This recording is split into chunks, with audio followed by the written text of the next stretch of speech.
You need to be prepared. We're on the edge of witnessing one of the greatest spiritual events, and you can't afford to ignore it. We're less than 24 hours away from the biggest spiritual event we've seen in a long time, a total lunar eclipse, and this one lands directly on 33, a portal day.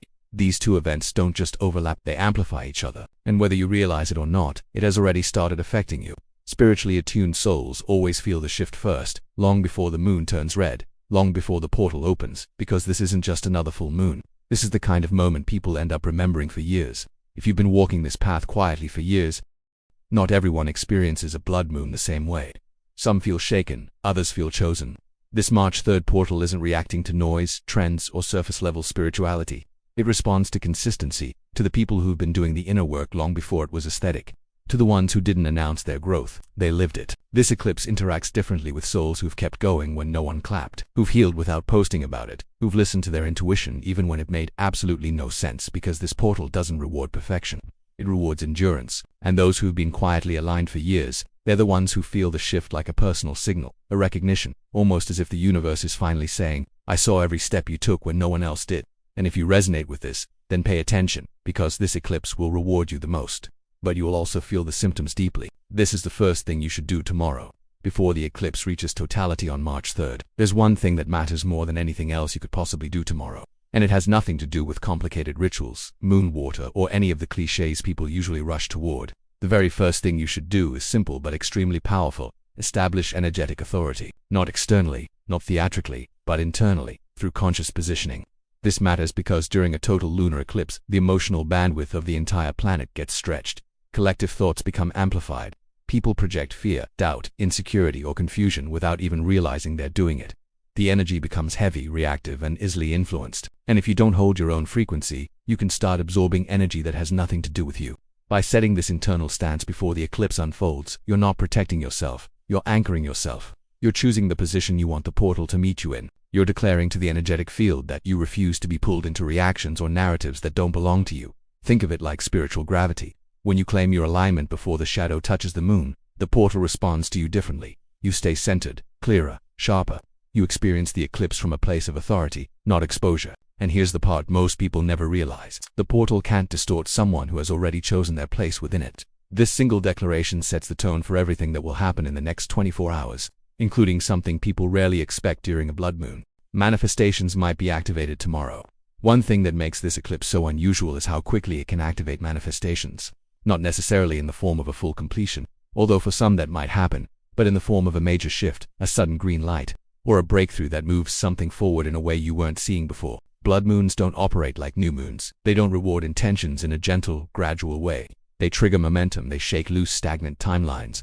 They accelerate whatever has been aligned but blocked, and this particular eclipse is operating with a kind of precision that feels almost surgical. If you've been consistent with your vision, even quietly, even imperfectly, you may notice tomorrow that something clicks, opens, unlocks, or begins to rearrange in your favor. Manifestation during a blood moon isn't about forcing something to happen. It's about what responds when the shadow moves across the moon and the energetic field reorganizes itself. Sometimes it's the sudden disappearance of the obstacle that was in the way, but there's always a shift. There's always movement, there's always a sign that tells you this is starting. And what activates tomorrow might be the very thing you've been preparing for without even knowing it. Because the eclipse has a way of illuminating the path you're finally ready to walk. And now it's time for today's comment of the day. Face it and forgive yourself. Really forgive yourself. That healing helps further on in love. Only love. There's something tender about this. Self-forgiveness is sitting with what happened, not denying it, not running from it, and choosing not to punish yourself forever for it. Because most people think they've forgiven themselves, but they're still holding the weight. Healing doesn't move forward if shame is still driving. And the ending, love, only love, that's not weakness, that's maturity. That's choosing a higher response when you could choose resentment. Thank you for sharing this reminder. This will happen while you sleep. As the blood moon approaches, the body doesn't wait for the moment of totality to react. It begins adjusting while you sleep, subtly, quietly, without your conscious involvement, because this portal interacts with your energetic system long before your mind gets the chance to process it. You might notice tonight that your sleep doesn't behave the way it usually does. Not in a frightening way, not in a chaotic way, just in a way that reminds you something is shifting beneath the surface. Some people will fall asleep normally but wake up feeling like they barely slept, even if they were out for hours. It's not exhaustion, it's activation.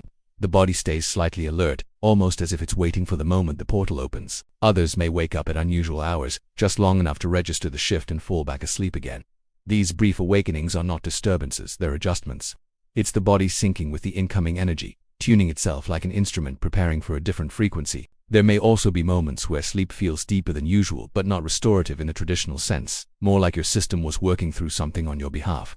Eclipse nights have a way of pulling dormant energy forward, organizing thoughts, clearing internal noise, and aligning emotional patterns. It's not the kind of sleep you feel, it's the kind you wake up from with a strange sense of inner readiness. And the heightened alertness some people feel tonight isn't anxiety, it's anticipation. Your system knows what tomorrow represents, even if your mind hasn't fully connected the dots yet.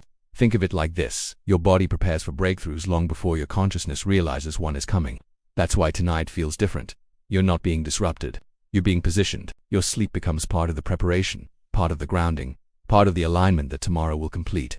And when you wake up, even if something feels slightly off, or strange or unfamiliar, that's the confirmation that the portal has already begun to connect with you and you're already being guided toward what tomorrow intends to reveal.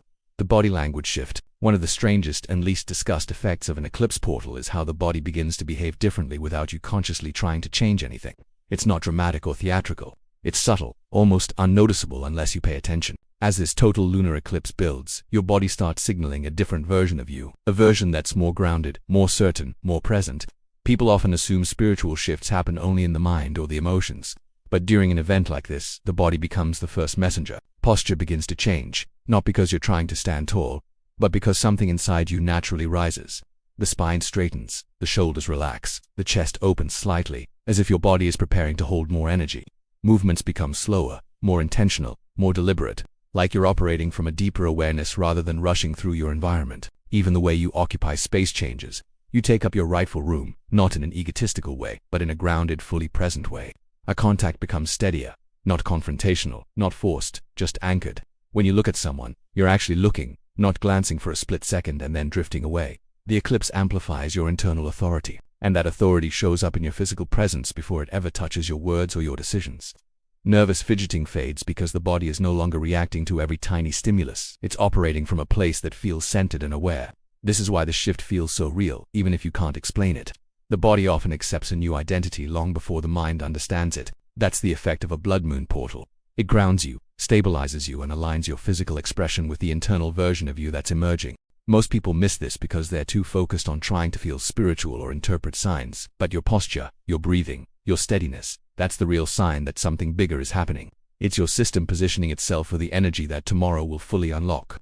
The witness moment during totality. On March 3rd, when the moon enters totality and the world slips into that temporary dimness, something happens that most people never talk about. It's not dramatic, it's not chaotic, and it's not theatrical. It's quiet. The energy doesn't scream, it settles. It creates a stillness so distinct that even people who aren't usually spiritually aware can feel the shift in the air. This is the moment the portal opens, not as an explosion of energy, but as a pause, a breath, a field of clarity that only reveals itself when everything else goes silent. During totality, pay attention to what naturally rises in your mind, not what you try to think about, not the intention you force yourself to set, but the thought that surfaces on its own. It might be about a decision you've been avoiding, a person you've been thinking about, a direction you've been hesitant to take. These aren't random thoughts, they're reflections of alignment. The portal interacts with your consciousness by revealing what your deeper self has already decided. Sometimes it's a name that comes to you. Sometimes it's a memory that suddenly makes sense. Sometimes it's a truth you've known for months but didn't have the courage to claim. Whatever appears in that moment is worth noticing because during an eclipse, the mind becomes a witness rather than a narrator. You're not trying to meditate or control the moment. You're simply letting the moment show you what's real. This is why totality feels sacred, even if you don't use that word. When the world goes quiet, your truth gets louder. That's the power of the witness moment. It's not about rituals or techniques. It's about being present enough to hear the signal beneath the noise. For a few minutes, the distractions fall away. The emotional patterns pause, and something underneath your daily life becomes visible. That moment of clarity is the real portal, the opening where your next chapter begins to reveal itself. Whatever rises in your mind during totality isn't random. It's direction. It's recognition. It's your future tapping you on the shoulder. And once you see it, it becomes very hard to unsee. The eclipse tests the strongest part of you. This eclipse isn't attacking your weakness. It's awakening your strength. Most people assume spiritual intensity means something inside them is breaking down or being challenged at their most vulnerable point. But this blood moon portal works completely differently. It doesn't dig into your wounds or reopen old emotional scars. Instead, it exposes the part of you that is closest to a breakthrough, the part you've been preparing quietly, the part that's already strong but hasn't been fully activated yet. This eclipse isn't interested in your insecurities. It's interested in your potential. During cycles like this, the energy doesn't behave like typical transformations. It presses on the places where you're about to expand. You may feel an internal pressure that doesn't come from stress or fear, but from an inner power that's trying to surface faster than your mind is ready for. It's the sensation of being on the edge of something, not collapse, but emergence. People often describe it as a feeling that something is about to break open. And they're right. It's not a warning. It's momentum building inside you. You might feel bursts of courage rising without any clear trigger, or sudden moments where you feel like a stronger version of yourself is pushing forward, making decisions easier, clarifying your desires, sharpening your instincts. The reason you can't be afraid of this event: a lot of people tense up when they hear words like blood moon, total lunar eclipse, or portal opening because they've been conditioned to associate these events with chaos or uncertainty. But this is exactly the mindset that prevents them from receiving what this eclipse is actually offering. The energy of March 3rd isn't coming to destabilize you, it's coming to amplify you. The portal works at its highest capacity when you're not bracing for impact but allowing the shift to meet you where you are. Fear creates resistance, openness creates flow. This eclipse responds to whichever one you choose. When you meet this event with openness, not naive optimism but genuine willingness to experience what this moment has to give, the energy becomes cooperative instead of overwhelming. You're no longer fighting the tide, you're using it, and the blood moon amplifies what you're already carrying inside. If you approach tomorrow with fear, everything feels heavier. But if you approach with readiness, the eclipse multiplies your momentum. Think of it like this: the portal can't harm the person who isn't resisting the version of themselves they're becoming. That's the real secret. This event is meant to reveal strength, not weakness. It highlights your readiness rather than your doubts. It aligns your next steps rather than destroying your old ones. People who fear eclipse energy almost always misunderstand its purpose. It doesn't take anything unless you're already trying to let it go. It doesn't push you unless you're already leaning forward. What actually makes this portal powerful is that it's built to meet you halfway. It's an amplifier of intention, an accelerator of alignment, not a force of destruction. The moment you stop fearing what it brings, you start benefiting from what it activates. This is why tomorrow isn't something to be afraid of. It's something to be aware of, something to welcome, something to step toward rather than hide from. And if you're still here, still watching, thank you. Truly, this 33 lunar eclipse isn't just another date on a calendar.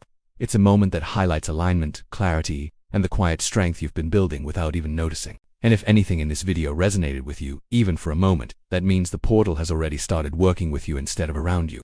Tomorrow doesn't require perfection from you. It doesn't expect certainty or control. It just asks that you show up with honesty and an open mind. The rest of the energy, the clarity, the movement, the breakthroughs will meet you in its own timing.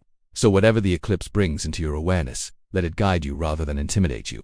There is something incredibly hopeful about knowing that the universe rearranges itself for those who are willing to step forward, and you've already proven that you're one of them.